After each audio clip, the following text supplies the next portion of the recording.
రెడీయా? ఎనర్జీ ఓకేనా? మీరు ఫస్ట్ చెప్తారా? ఫస్ట్ ఆఫ్ ఆల్ ఇక్కడ వచ్చిన మీడియా మిత్రులందరికీ, పెద్దలందరికీ, అందరికీ సంక్రాంతి పండగ wishes. Very very happy Sankranti to all of you.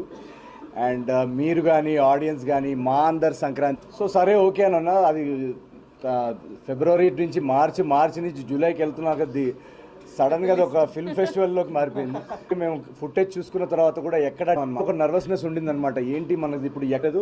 First show యూఎస్లో పడింది, షోస్ ప్రీమియర్ స్పాన్స్ అని చెప్పేసి నేను ఇదేమో సుదర్శన అనుకుంటే అదేదో new Jersey, new Hampshire videos అని చెప్పారు. సో అది అంత రచ్చ అట్మాస్ఫియర్లో వాళ్ళు అక్కడ ఉండేసరికి నాకు ఇంకా టెన్షన్. ఇది ఏది నమ్మకండి.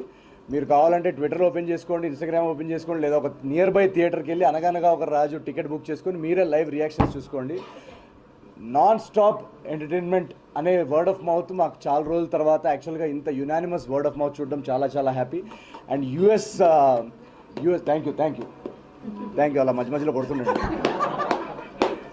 ఎప్పుడు బ్రేక్ ఇస్తారా వీళ్ళు అని నేను చూస్తున్నాను. Thank you. మా కో రైటర్ నాకు సింక్లో ఉంది.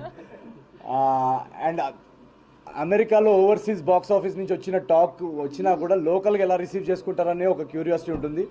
ఇందాకే శ్రీరాములు థియేటర్కి వెళ్ళి ఫస్ట్ షో చూసి వచ్చాము. అండ్ నేను ఫస్ట్ టైం నా సినిమాని ఒక మాస్ థియేటర్లో చూడడం. నేను జనరల్గా ప్రసాద్లో వాటిలో చూస్తుంటాను. శ్రీరాములు ఫస్ట్ టైం వెళ్ళి చూడడం. ఫస్ట్ హాఫ్ కానీ సెకండ్ హాఫ్ కానీ ఇండివిజువల్ బ్లాక్స్ ఎక్కడెక్కడ పడతాయని మనం మాట్లాడుకుందాం. అని యునానిమస్, ఇంకా ఓవరాల్ యునానిమస్గా ఒక blockbuster word of mouth ఇచ్చిన ఆడియన్స్కి పేరున మీడియా మిత్రులందరికీ పేరున big thank you very much. Thank you. మీరు అని చెప్పండి.